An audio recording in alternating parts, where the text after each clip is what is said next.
Nakuha ng GMA News ang kopya ng blotter na pinirmahan mismo ni Vong Navarro matapos siyang mabugbog sa Bonifacio Global City. Dito ay nakadetalyang umano'y kanyang pangahalay sa isang babae, kaya umano siya binugbog ng mga kaibigan nito.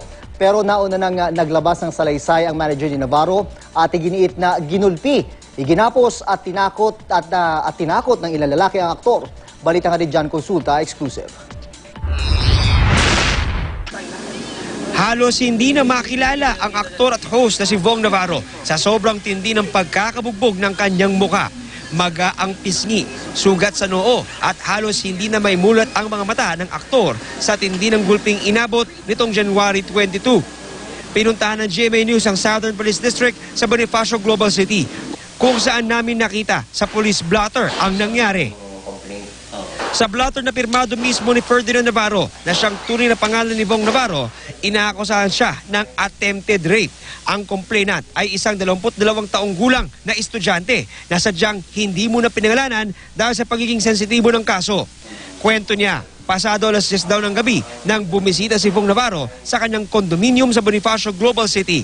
Nang nasa loob na ng condo unit, nagulat na lang daw siya nang biglang hawakan umano ni Navarro ang kanyang kamay at hinila ang kanyang buhok at pilit na pinaupo sa isang upuan.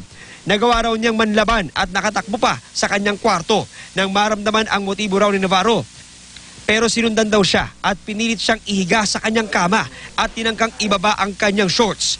Nagmamakaawa raw ang 22 taong gulang na dalaga na itigil ni Vong ang pag-atake pero di raw ito tumigil at pumaybabaw daw sa kanya.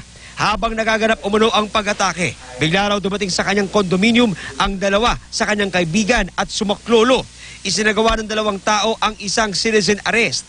Dinala raw nila si Vong sa SPD para may pa-blotter ang pangyayari. Pero sa dulo ng blotter, nakasaad na di na raw itutuloy ng biktima ang pagsasampa ng kaso laban kay Navarro. Sa isa pang dokumento na nakuha ng GMA News, kinumpirma ng isang security agency ang umano'y pagpunta ni Navarro, pati na rin ang pagdating ng kaibigan ng kanilang residente. Patuloy raw silang nagsasagawa ng kanilang sariling investigasyon. Pero sa isang naunang pahayag na ipinadala sa amin ni Direk Chito Ronyo, ang manager ni Vong, inimbitahan si Vong Navarro sa condo unit ng isang kaibigang babae sa di raw malamang kadahilanan.